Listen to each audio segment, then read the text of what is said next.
આખા દેશમાં દુનિયામાં કચ્છનું નામ દુનિયાના નકશા ઉપર આવી ગયું, ધોરડો બેસ્ટ ટુરિઝમ વિલેજ તરીકે. અને આખી દુનિયા આજે અહીંયા આવી રહી છે, કચ્છમાં આવે છે બધા. આ સફેદ રણ આજનું નથી, પણ 2006માં જયારે માનનીય વડાપ્રધાનશ્રીએ આ કચ્છમાં સફેદ રણની વાત કરી અને એનું ડેવલપમેન્ટ શરૂ કર્યું, ત્યારે એમના શબ્દો હતા, તમે એની સ્પીચ કાઢીને સાંભળ્યું તો સાંભળી લેજો, કે આ સફેદ રણ જોવા માટે દુનિયા અહીંયા આવશે.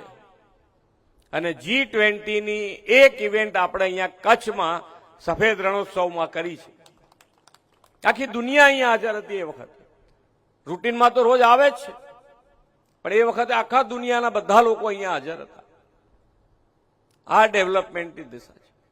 શિક્ષણની વાત આજે મને અહીંયા આવતા કીધું કે અહીંયા એક કોલેજનું બિલ્ડિંગ નવું બનાવવાનું છે, એની જગ્યામાં તમને કંઈ તકલીફ છે તો એ જગ્યા બદલવા માટે અમે પૂરો પ્રયત્ન કરીશું ને જે જગ્યા અત્યારે બતાવી છે એને બદલી આપીશું તમને. એટલે તમારે